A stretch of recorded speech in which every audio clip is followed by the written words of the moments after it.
Next speaker is John Hooks with the National Pavement Preservation Program.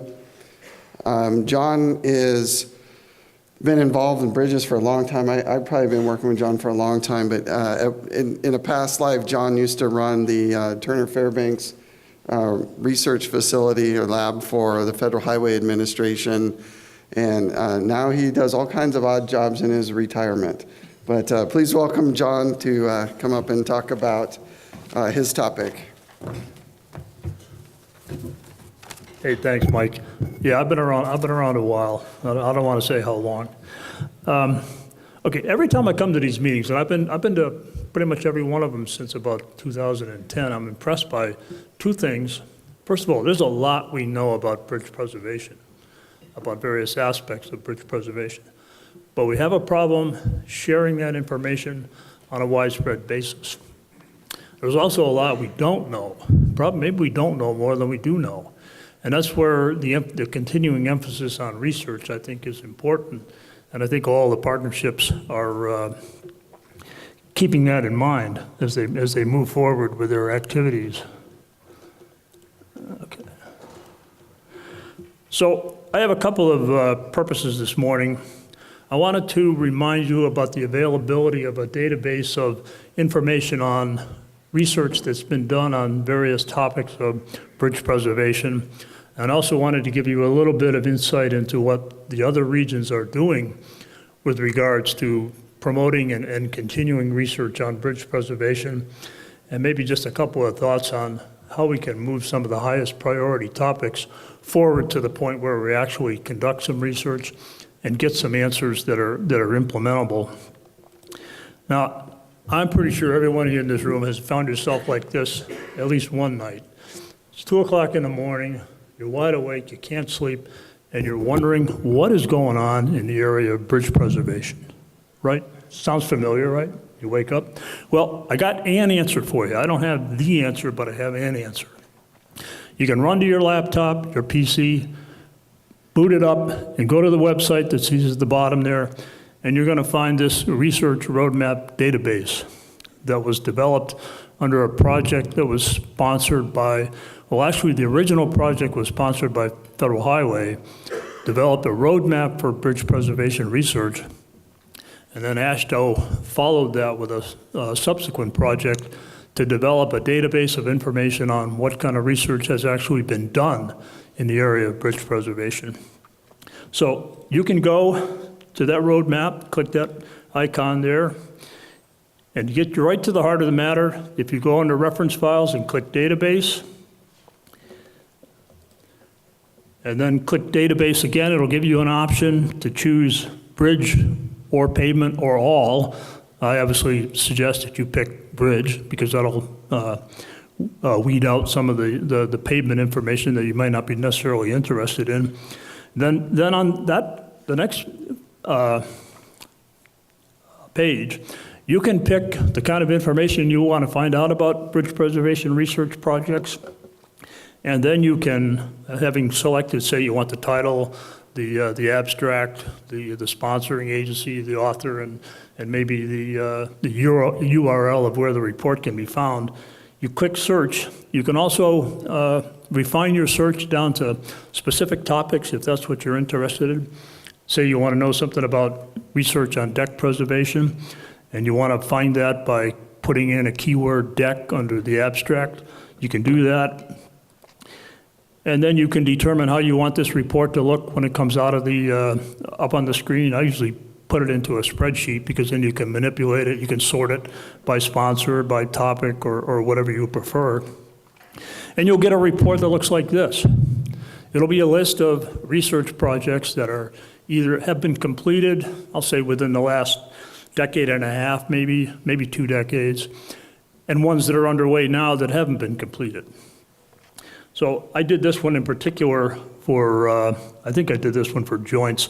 I've got several others that I've created just for my own purposes. But again, you can put your own keywords in and get a report based on your own specific interests. There's a couple of observations I think I need to make here. First of all, if you go back a slide, this report actually doesn't show you, but in this report that I put together, there is a URL where you can actually go and find the final report. So you can get, obviously, you can get a lot more in-depth information than you can find in just this small spreadsheet. I'd like to be able to tell you that this database will provide you information on every research project that's been done related to bridge preservation. Obviously, it's not. I'm not sure we could ever find every single one of them.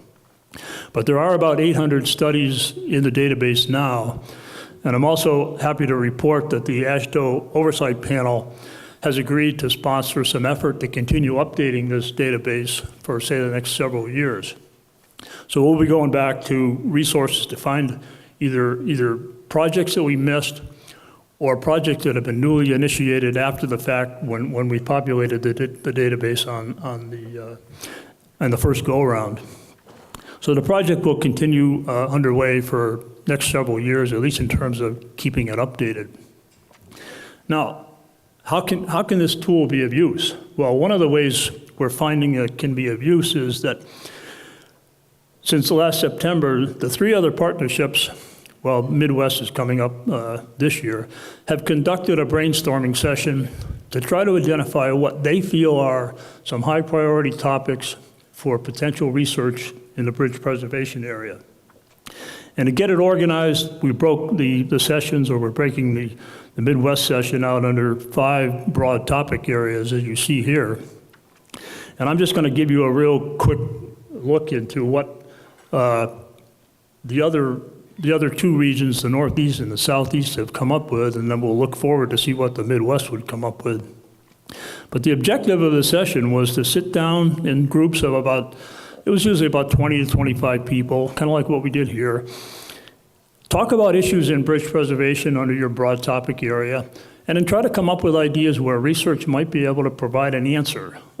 Develop a new material, maybe even just something as simple as creating a synthesis of what we already know. So a lot of different possibilities of research approaches that could come up with useful answers. And the other objective, of course, is, everybody's got their own experience, everybody knows what they know. We're trying to give the broadest voice to the membership of the partnerships in what actually ends up being implemented in the area of research and what gets funded. So this way we get everybody an opportunity to put their 2 cents in, and we have gone through kind of a ranking process for the Northeast and the Southeast. And in the Northeast, the 2 topics that came to the top of the list were a guide for best management practices, and this includes every aspect of bridge decks, from design all the way through inspection, maintenance, preservation, and ultimately major rehabilitation. And then the number 2 topic was to develop a comprehensive program for testing and evaluating different bridge joints. And that differs somewhat from what George was talking about, because this is actually intended to be a physical testing program rather than an analytical program. So I think ultimately these 2 studies could complement each other quite well. The Southeast came up with a couple of number 1 topics, and this is, it's a little bit of a rough process, but we came down with 2 possible ideas. One was developing an integrated data system of how you utilize bridge inspection to determine what the best approaches for rehabilitation or preservation are. All this stuff will be available on the NCPP website anyways. And of course, Midwest is having their session in October this year, so it's to be determined what they will come up with as what they feel are the most important research topic areas. Now again, remember at this point, we've been through the Northeast, we've been through the Southeast. These are basically just raw ideas on what potential research could be approached to come up with some critical answers. So one of the ways we're going to use the database is we're going to use the database to go back and find out what actually has been done that relates to those topic areas that have floated to the top as high priorities. So we're going to search the roadmap database, come up with some ideas, and obviously go deeper into the reports to see what the research actually came up with. We'll also look to SCOM and SCOBs, to the projects that they've either put forward for funding now that have been funded, or maybe the ones that are sitting on the table that are unfunded. So looking for some synergy there with the ideas that the partnerships have come up with. And then I think if we can dig in and find some research projects that are related, what's been done already will help us form the needs statement to go forward for a future research project. And then the other thing we're going to be trying to do is, you remember, there's a lot of different ways we can conduct research. There's a lot of avenues. There's NCHRP, sort of like the holy grail of research, if you will, for transportation projects. But there's other ways of managing research programs too. Could be a small working group just out of one of the regions, or maybe a national working group effort could put forward enough time and effort to come up with a critical answer on some issue that has been raised. The Northeast has actually gone forward and funded a project of their own on joint behavior in the Northeast. $10,000, I think. And the nice thing about that study was it actually ended up segueing into a much larger NCHRP project that got funded somewhat due to the fact that the Northeast got the ball rolling, and then the interest grew, and now there's a much larger NCHRP project. Or we could think about the FHWA LTBP program. Dick Dunn yesterday gave you a pretty good overview of what's going on in the program. To me, that's the 800-pound gorilla in the room as far as research on bridge issues, and also bridge preservation issues. So I think it's incumbent upon the partnerships to keep an ongoing relationship with the people that are managing the LTBP program to maybe steer them in a direction where, if we need critical information on how well preservation treatments work, maybe we can get some of it from the data that they're collecting on the maybe thousands of bridges that they're ultimately going to have in the program. And of course, there's pool fund studies that also can provide an avenue for conducting research. So what's next? The other three regions have all expressed an interest in having a regional working group on research. We're also talking about the possibility of maybe making that into a national working group, and that's something that will be discussed in the various phone calls that we have every month with each of the regions. And I think ultimately we're probably going to come up with some kind of a nationally coordinated working group on research. Now, what would that group do? Well, we're working on that as we speak, but I would see this group, at least in terms of working to further evaluate what the highest priority needs are from the partnership's perspectives, providing input to drafting research statements, and also going out and proselytizing the value of research and those very specific projects that the partnerships have come up with to the groups that have some real heavy weight in terms of what actually ends up being funded.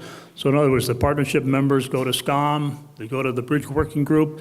There's always a discussion of research priorities. Some of these topic areas that are generated by the partnerships can be brought forward through that avenue. And I think I have time just for one last note. I found it was interesting that the Federal Highway Bridge Preservation Expert Task Group met at the Southeast Bridge Preservation Partnership meeting in March/April of this year. And the BPETG has a strategic objective of fostering a collaborative environment that encourages research and innovation. And one of the actions under that strategic objective is to identify underutilized research results. Well, I think that's another use we can make of this tool that we've got on the NCPP website, because we can go into that thing. We know what kind of research has been done, or at least some of what's been done, and maybe we can dig out some interesting research results that have some potential for implementation, and then push them forward through the BPETG role in bridge preservation. So that's about what I wanted to cover, and if there's any kind of questions or comments, or I'd be glad to address them.